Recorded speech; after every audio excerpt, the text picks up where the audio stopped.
Vibe coding is quite possibly the best skill that anyone can learn right now. And that's coming from somebody who was a real estate agent 2 years ago, and now I run 3 AI businesses. None of them would be possible without vibe coding. And is literally the core. It's everything to me and to my businesses. So in this video, I'm going to go over real quick exactly what vibe coding is. So even if you have no idea what it is, or you've just heard maybe a little bit about it, you'll know exactly what it is and how to get started, and even what to look out for while vibe coding by the end of this video.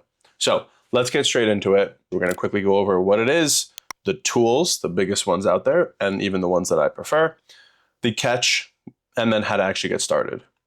So first off, what it is. Vibe coding is basically having AI do all of the coding for you. You put in some English and the AI spits out code. It's really rather simple. All you need is an idea to get started. Once you have your idea, you explain it to AI, AI writes the code, and boom, that is it. So why do we actually need AI to write code? Well, computers speak one language. They speak code. And code is just instructions for computers. If you don't speak it, the computer doesn't understand you. It's the same thing as if you're trying to talk to someone who speaks Chinese. If you're not speaking Chinese and all they do is speak Chinese, they're not going to understand what the hell you're saying. It's the same thing with a computer. Computers speak code. Now we have AI, and AI here is acting as a translator. That's all it's doing. You're giving the AI English. You're saying, I want an app that does X, Y, and Z. The AI is then translating all of that to code, and it's giving it to the computer. This is, in layman's terms, what it looks like. I want an app that tracks my workouts, code, which is a bunch of mumbo jumbo, and that's it. So AI is now acting as our infinite translator. It can translate from English to code, and from code back to English.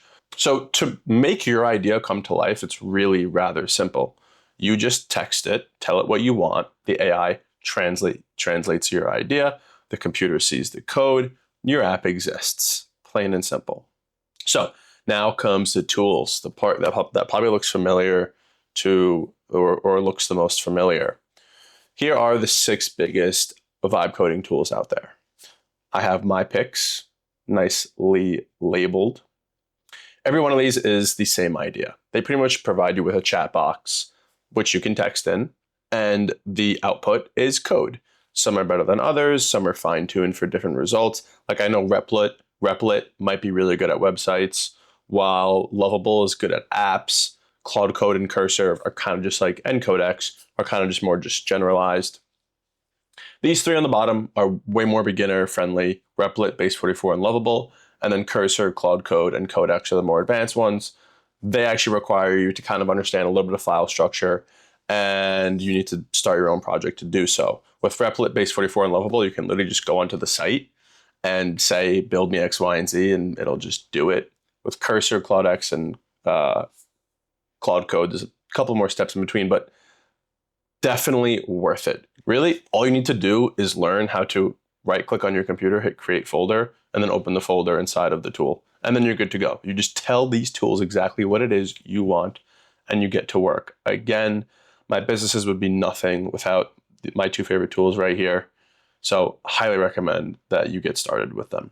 I'll leave the link down to all 6 of these in the description below. So using them should feel like texting a friend. I mean, a lot of people hate these AI tools because they'll say something and then the AI tool will spit back an essay-long response. And nobody wants to sit there and read an essay, especially nowadays where our attention spans are little to nothing. So just, if you're confused by a response, if you want a shorter response, if you want something explained simpler, just tell it. It's really rather simple. You're sitting there and you're essentially texting these AI tools, and you're like, okay, build me X, Y, and Z app. Build me X, Y, and Z website. It's going to spit stuff back to you. If you don't like its response, just tell it. If you don't understand its response, tell it. It's so simple. If it makes a button too big, you made that button too big. If it says, open up your file and go to .env, I don't know what the hell that means. Just tell it. I don't know what that means. Explain to me like I'm a baby. You know how many times I write to these AI tools and I say, explain to me like I'm a baby, it really works. Now, step 3, the catch. One thing, well, first off, texting any of these vibe coding tools is really the same thing as using something like ChatGPT, where you just go on and you text it and it texts you back, right? However, these AI tools are also creating code on the side. So if you say build X, Y, and Z, and it says, okay, built, it also wrote a bunch of code. Now, the problem is when you're texting something like ChatGPT, if you tell ChatGPT, write me an essay on why cats are better than dogs, you can then read the entire essay, you have the full result, you could understand the full result, and you could say, okay, take out this part, and add this part. The issue with vibe coding is that the result is code. So if you don't know how to read code, you're strictly a vibe coder, then you're not going to be able to see the things that you don't like. That's the one caveat, and that's why it's also important to understand how AI works, more specifically LLMs. Because if you understand how AI behaves, then you can predict where it's going to go wrong, and better yet, you can better prompt the AI to create better outputs. So that is the one thing to really look out for. Understand the results aren't perfect, and that is one of the main caveats to being a vibe coder, is that you really can't see what it's producing because you don't understand it. You don't know code. So one of the things you could do is learn how AI behaves, and then the second thing you could do is really study what it creates. So if you tell it to do something for you, say, okay, now explain everything you just built in plain English. So you give it a task, it'll complete the task, then it'll take what it wrote in code and almost create like an essay, and then you can read the essay and be like, okay, that's bad, and then it'll change the code based on your notes. So the new skill isn't coding, it's knowing how AI behaves, right? Two people with the same idea, the one who can predict where the AI goes wrong is going to have a smooth path to victory. And the one that is really just blindly letting AI code is going to have some bumps in the road.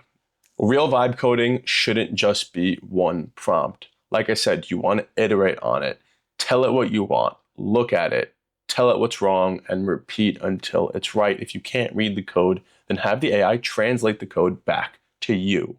Now, that's the 3 steps.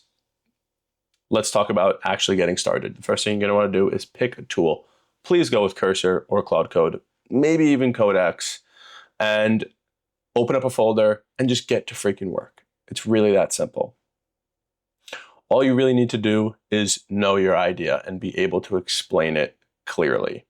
After explaining your idea, one of the main things that also really helped me when I first started is tell the AI, one of the first things in, like when you start a new project, one of the first things you should tell the AI is, I don't know what the hell I'm doing. Make recommendations. It knows a hell of a lot more than you do, especially when it comes to building software. So let it walk you through the best path. And real quick, to help you out, these are some of the main components. You have your folders and files. Folders is like the house. Files are like shelves within the house. Your IDE, which is your workbench. So if you go with something like Cursor, Cursor is your IDE. It's pretty much wherever the code is being created. You have deployment. Deployment is actually taking that folder and shoving it live to the web. So the AI takes your idea, writes all the code, and then to actually push it live to the web so people can use it, you got to take that folder and deploy it. You have the terminal. This is pretty much like texting your computer directly. Local versus cloud. This is a big one. It took me a while to understand it. It's the simplest thing in the world. Local means it's running on your computer, the thing you're watching this video on right now. So if you have a project that's running locally, then your device is running it. If it's running on the cloud, that means that it's sending the request somewhere else. How AI behaves, I could talk about this all day. I would go and watch a YouTube video on the basics about how AI behaves if you're really going to start vibe coding, because it's important. Now, vibe coding really doesn't cost much. Some of these tools do require like a $20 plan, but a lot of them just allow you to code a little bit for free. This is the only coding lesson you need. and you need one idea to get started. So that's everything.